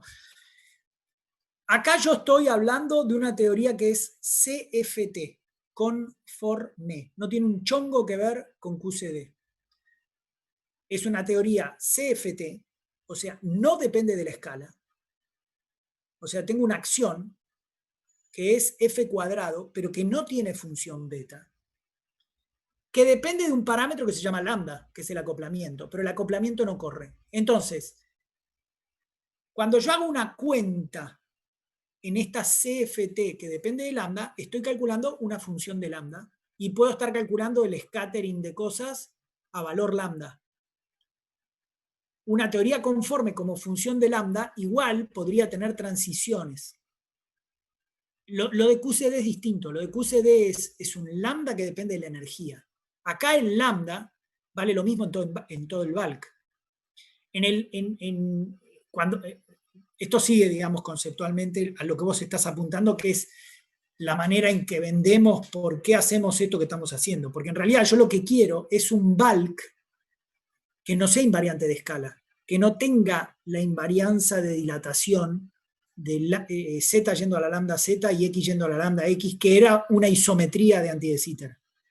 El verdadero background de QCD no es invariante de escala en la dirección radial.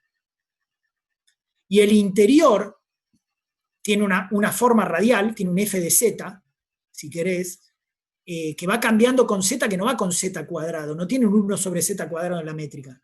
Debería ser una función que habrá que descubrir, que va a dar cuenta de ese running y de esa constante de acoplamiento y de que la teoría se vuelve confinante cuando yo separo 2 quarks. Haceme la pregunta de vuelta a ver si respondí algo de lo que me quisiste decir. O si...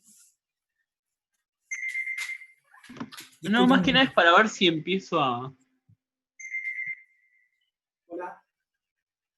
Abuelazo, no puedo, estoy en una clase, la llamo en un rato eso. Chao.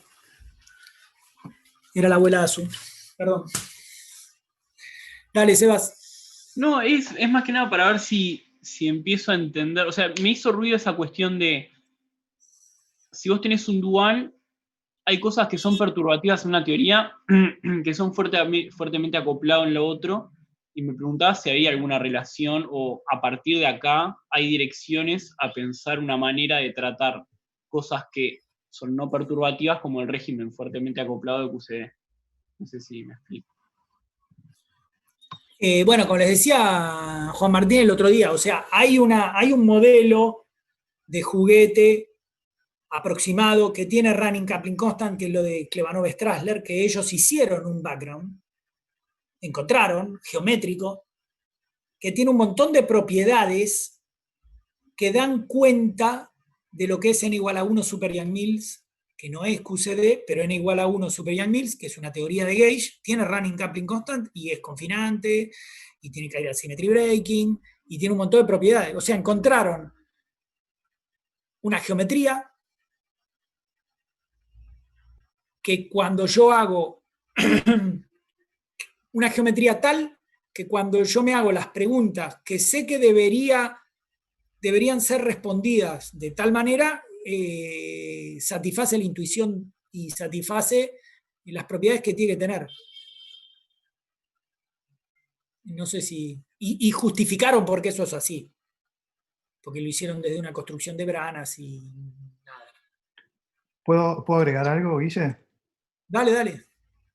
Otra, o sea, es obviamente todo como decís, no sabemos, o sea, no sabemos el dual de QCD, pero hay un ejemplo donde el comportamiento de QCD con acoplamiento fuerte no es tan diferente al de Super Young Mills con N tirando infinito y con todas las supersimetrías.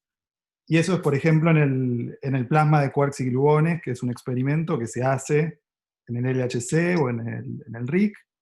Y la idea es que, nada, haces colisionar núcleos grandes, eso va a un régimen de acoplamiento fuerte, se sueltan los quarks y los gluones, y se forma un plasma de quarks y gluones que resulta que está fuertemente acoplado. Si haces cuentas perturbativas en QCD y tratás de calcular los diferentes coeficientes hidrodinámicos de ese plasma, te va a dar que no coinciden en nada con los que se miden en el experimento. Ahora, si vos haces la cuenta en holografía, para ese UN con n yendo a infinito y con un coso con supersimetrías, pero a temperatura finita y con potencial químico finito, la respuesta que te da holografía es cualitativamente mucho más parecida a los experimentos que la cuenta perturbativa de QCD. Entonces, aún si no tenemos un dual perfecto, ideal de QCD, estas cuentas nos pueden ayudar a tener una idea de al menos comportamientos, digamos, cualitativos de una teoría de Gage en acoplamiento fuerte. Y eso fue sorprendente, ¿entendés? O sea, hiciste la cuenta y macheó parecido. O sea, es otra cosa a favor del setup que estamos proponiendo. Sí, sí. O sea, la diferencia es muy fuerte. Pues, por ejemplo, si calculás algo como la viscosidad, cuando haces el acoplamiento débil, te da que la viscosidad tendría que diverger, y cuando lo haces en holografía, te da que la viscosidad tiene que ser una constante chiquita, proporcional a la densidad de entropía. Y eso se puede medir en el plasma del LHC o del RIC, y ves que efectivamente no es grande, sino que es algo chiquito, como dice la teoría de gravedad. Si buscan esto, lo que se llama shear viscosity, ¿no? Vos laburaste, Dani. O sea, ¿cómo es? Entropy, ¿cómo era? Sí, es el viscosity over entropy ratio. Eta over S. Eta over S. Que en su momento, cuando esto pasó, fue también una cosa que excitó mucho a la comunidad, ¿entendés? Porque no se habían hecho cuentas, no se había planteado qué significaba ser hidrodinámica en QCD, se desarrolló, porque bueno, era bastante natural cómo hacer eso, pero nadie había hecho la cuenta, y cuando hacen la cuenta machea lo que da Rick, que es el 1/4pi, que no sé, lo van a ver ahí. ¿Qué más, queridines? Sí, Facundo. Somos dos, así que pueden hacer muchas preguntas, somos dos para contestar, así que motívense. Hola, Guille. No, te quería preguntar, no sé, para cerrar un poquito más lo que acaba de pasar. O sea, si vos tenés más campos que uno solo, claro, o sea, es como que del lado de las FT tenés más operadores primarios con distintos valores de delta y con distintos spines también, o sea que... Y eso se va a corresponder en el lado de gravedad a distintos campos que también van a tener distintos spines. Okay. Una cosa que yo no... Facu, algo también general para que esté en contexto. Cuando vos tenés unas FT, siempre tenés infinitos primarios. O sea, el número de primarios que hay en una... Vos podés escribir las FT como escribo yo acá y como escribimos nosotros o como escribe Damián. Yo te la escribo con 10 campos fundamentales, pero el número de primarios es infinito. O modelos minimales, después pueden ser finitos. Pero en general vos tenés que pensar que hay, para que la teoría CFT sea consistente, hay infinitos primarios. Me parece que es así, ¿no, Dami? O sea, estoy más o menos así. O sea, vos vas a tener la traza de f cuadrado, la traza de f a la cuarta, f cuadrado por f cuadrado, vas a tener un montón de combinaciones, cada una, y va a haber muchas de esas que son primarias. Nada, eso como marco general. Ahora seguí preguntando. Y del lado de cuerdas, dijiste que tenés como un montón de campos, también tenés infinitos campos. Obvio, los campos ya tengo infinitos porque son todos los modos de la cuerda. Y además, en esta realización concreta del Malda, tengo la esfera 5. Entonces, cuando yo te estoy diciendo acá, que n igual a 4 es una teoría que vive en 10, y esas 10 dimensiones las voy a descomponer en 5 más 5, o sea, 4 más 1 del anti de Sitter más 5 de la esfera. Cuando yo te dije que está esa esfera 5, vos podés pensar que la teoría es 5-dimensional, y lo que estás haciendo es lo que se llama Kaluza-Crane Reduction, y en realidad todos los modos sobre la esfera son infinitos modos de todos los esféricos armónicos en la esfera. O sea, ADS5 por S5 es una teoría en 5 dimensiones, en 4 más 1 de anti de Sitter, con infinitos campos que son los Kaluza-Klein de la esfera. O sea, tengo los infinitos campos de la cuerda más los infinitos modos del Kaluza-Klein. Como infinito por infinito, si querés. Obvio, cada modo, para una cosa más, cada armónico esférico, cada L por L más 1, L por L más 1 es la masa. Entonces, si vos me excitás mucho un campo, significa que tiene mucha masa, vista en la Kaluza-Klein Reduction. Esto puede ser medio esotérico para alguien que no sepa de lo que estoy hablando, pero... Claro. Claro, pero los spins de los operadores primarios en las FT van a tener que ver con el spin del modo del campo, pero el spin dentro de lo que es ADS5, no de S5, ¿no? Exactamente. La parte de S5 te va a dar números cuánticos, va a tener que ver con el SO6, que son las simetrías del S5, que van a tener también unos índices, pero no son índices de espacio-tiempo. Son como unos índices, una asimetría interna. Vista a la Kaluza-Klein. Claro. Ok, bien. Bueno, sí, ya tendría más preguntas, pero si no que pase otro. Gracias. Sui Oporto puede hacer su pregunta. Sí, gracias. Tengo una consulta que es más general. ¿La constante cosmológica en ADS tiene algún valor o es suficiente que sea negativa? Buena pregunta. Yo estoy haciendo, fíjate que, ok, la constante cosmológica es el R que tengo acá. El radio del anti de Sitter, 1 sobre el radio al cuadrado es la constante cosmológica. Entonces, en principio cuando yo formulo, alguien dejó el micrófono abierto, en principio cuando yo formulo algo en anti de Sitter, fíjate lo que pasó con las cuerdas. Acá te quedó R cuadrado, que es el tamaño del anti de Sitter, y adelante tenía un LS. Entonces acá vos me tenés que decir en qué régimen estás. Las cuerdas, ¿cómo van a ser comparadas con el radio de anti de Sitter? ¿Van a ser chiquitas o van a ser comparables o van a ser grandes? El régimen. Bueno, entonces, en principio, vos me acabas de preguntar cuánto es la constante cosmológica. La constante cosmológica depende de lo que yo quiera calcular. Si yo quiero calcular strong coupling, o sea, lambda grande, voy a decir que R es muy grande, o sea que la constante cosmológica es muy chiquita comparada con la escala esta de las cuerdas. Y eso es un régimen clásico. Ahora, si lambda es muy chiquitito, y estas dos cosas son comparables, obviamente, si vos tenés un espacio y la cuerda es del tamaño del espacio, ahí es un problema bastante complicado resolver un objeto que tiene el tamaño del espacio. En cambio, si el objeto es un punto, yo tengo el espacio y el objeto es un punto, y lo pienso como un punto.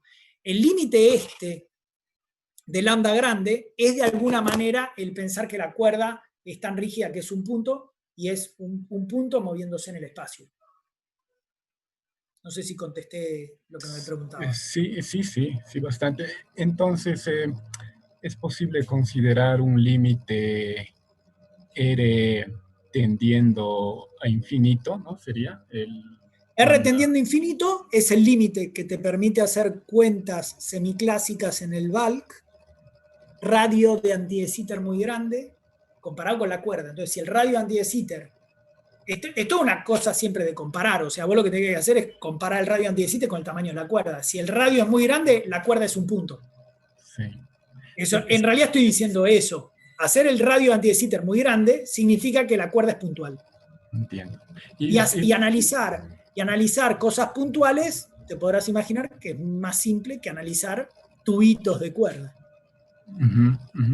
En el ejemplo que nos mostró sobre el laplaciano, ¿no? El laplaciano, cuando era Minkowski, tenía un problemita que no tenía el laplaciano en ADS. Entonces, si hacemos que R tienda a infinito, en la teoría con ADS ese problema surge.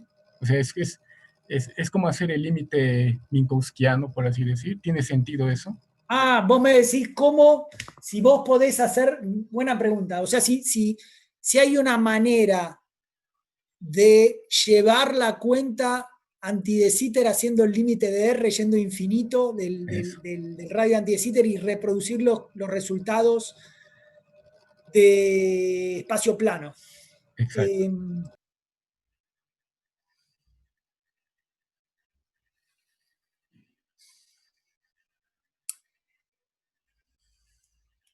Me parece que no conmuta el orden de los límites. Lo que termina pasando es, la pregunta me la haría yo de la siguiente manera. Para hacer como les conté, para hacer el problema de...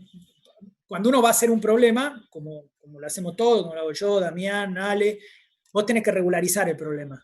Yo no pongo la condición de contorno en infinito, no pongo la condición de contorno en z igual a 0. Yo pongo la condición de contorno en z igual a epsilon, hago toda la cuenta, que es lo que no conté. O sea, ¿la cuenta cómo se hace? La cuenta se hace poniendo la condición de contorno en epsilon, hacer toda la cuenta y después hacer epsilon yendo a 0. Eso se llama regularizar la cuenta, porque si no sé lo que significa poner la condición de contorno en z igual a 0 cuando la métrica tiene una divergencia en z igual a 0. Está todo mal definido. O sea, esto es una cosa típica de este contexto, como en cualquier cuenta que vos vayas a hacer en cualquier ámbito de la física donde aparecen divergencias. Regularizás la divergencia de alguna manera, haces distintos trucos, la regularizás de distintas maneras, te convences de que los distintos trucos te dan el mismo resultado y entonces le lleva fe a que el resultado que estás obteniendo es razonable. En principio a uno se le ocurre cualquier cosa, esto diverge, bueno, ponele un cutoff, no sé, transformarlo Fourier, integrate hasta tal lugar, no integres hasta infinito, lo que sea. Haces una cuenta. Entonces, cuando vos me dijiste, vamos a hacer la constante cosmológica 0 para ir de anti de Sitter a Minkowski. Si yo quiero resolver ese problema acá, y pongo y regularizo y todo, entonces yo hago esta cuenta, y en esta cuenta, ¿dónde te escondí? Bueno, M, bueno, acá está, fíjate, donde dice M, es M por R. O sea, acá yo puse, el radio anti de Sitter tendría que estar multiplicando la masa para darme algo adimensional. O sea, en toda esta cuenta, donde dice M, es M por R. Entonces vos la pregunta que me estás haciendo es, ¿qué pasa si yo te hago R yendo infinito? R yendo infinito correspondería a que la constante cosmológica se haga 0. Y entonces yo te voy a decir, ¿cuándo querés que haga el límite de R yendo infinito? ¿Antes o después de hacer epsilon yendo a 0? Y esos límites no van a conmutar. O sea, te lo digo ahora. Lo que va a pasar es que si hago el límite de R yendo infinito antes o después, va a dar distinto. Entonces, eso son cosas que pasan a veces en este tipo de problemas. Y eso tiene que ver con que a veces no podés reproducir un resultado a partir de otro. Porque ¿qué es lo que va a pasar? Si yo te pongo la condición de contorno en epsilon y te mantengo el epsilon quieto, pero te hago la constante cosmológica en infinito, el epsilon quedó ya muy lejos del borde y el borde cambió y voy a poder reproducir el resultado de espacio plano. Pero si yo te pongo epsilon, hago la cuenta y en el resultado final te pongo lambda, no voy a ver eso y no van a ser compatibles los dos resultados. tiene que ver con una cosa de las escalas, de cuando vos estás haciendo, qué llevaste primero a cero o no, y esas cosas pueden dar distinto. Gracias, quedó más claro. Nada. Pablo, bien, ¿puede hacer su pregunta? Sí, gracias. Yo quería preguntarte si se sabe si todas las dualidades entre teorías de campos y gravedad tienen que ser holográficas, y luego también si todas las correspondencias holográficas tienen en el lado de la gravedad un espacio-tiempo que tiene esta misma propiedad de anti de Sitter, de que de alguna forma todo el espacio-tiempo está concentrado en el borde. Me preguntás algo así súper general que no me atrevería. O sea, hay varios casos.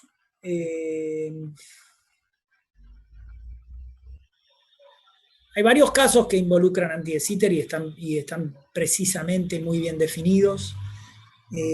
Uno es este que hizo el Malda, otro que hizo el Malda, que es en anti de Sitter 4, y es una teoría que tiene un borde tridimensional, o sea que es una teoría en 2+1 que se llama IBJM.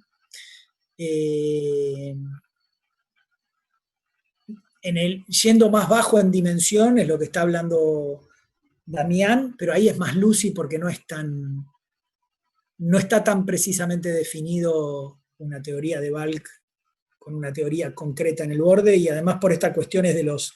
Ahí es distinto todo el setup por esta cosa que le está contando del averaging.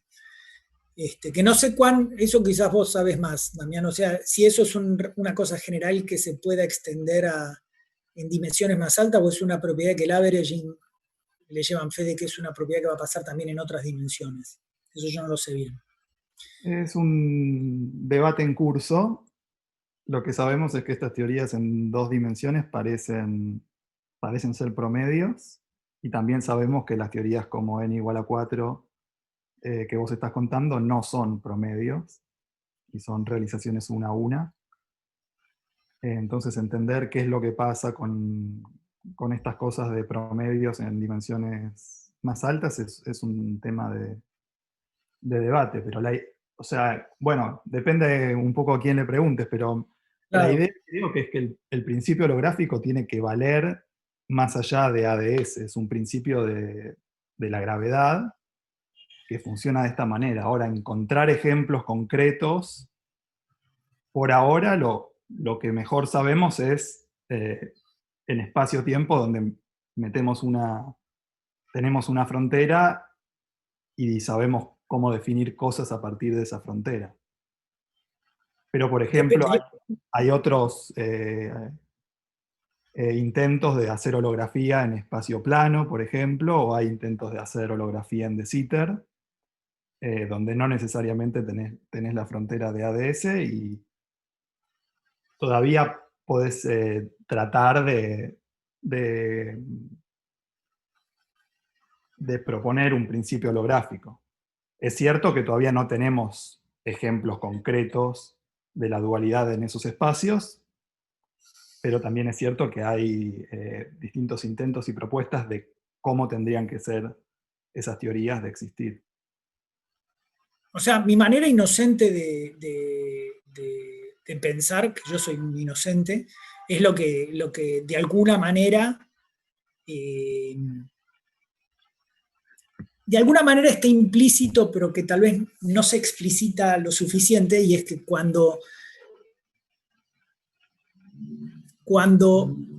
Ale Castro te calcula las cargas,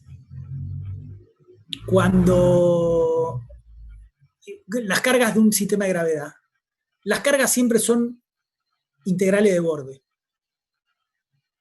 Nunca son una integral en el volumen donde vos... Y esto es lo que te dicen, bueno, tal vez no sé si te lo dijeron o no, cuando cursaste gravedad. Que en gravedad no existe una definición local de energía. ¿Cuál es mi manera inocente de entender eso? O sea, si vos tenés...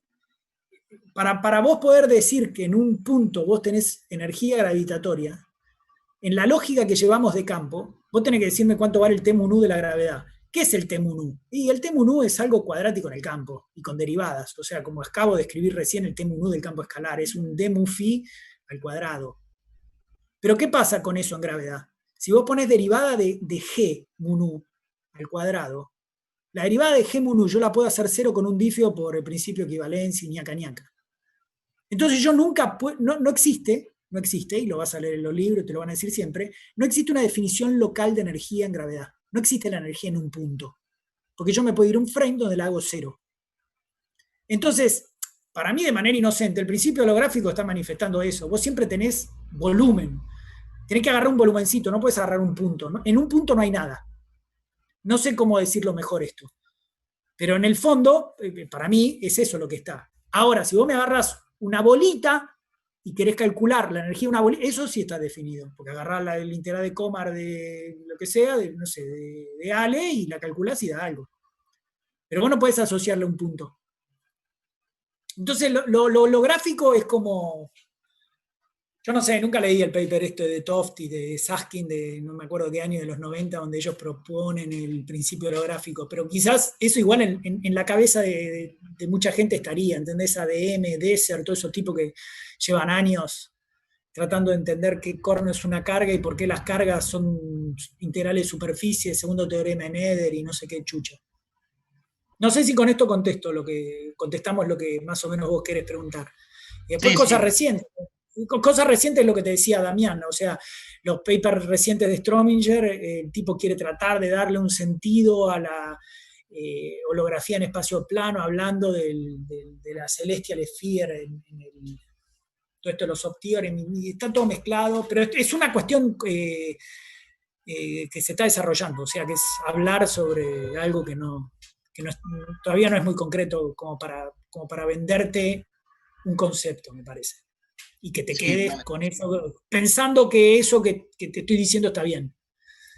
Pero bueno, creo que me quedo que lo podés llevar como una herramienta, digo, porque en general uno, ¿qué es lo que hace? Uno hay cosas que las aprendió y las aprendió bien, y uno sabe que la energía se conserva, macho. Entonces, no me importa lo que me digan, la energía se conserva. Entonces, hay cosas que uno graba, que después es lo que vieron, Albert decía que era, cuando uno, hay cosas que después no te puedes sacar y eso te vuelve prejuicioso.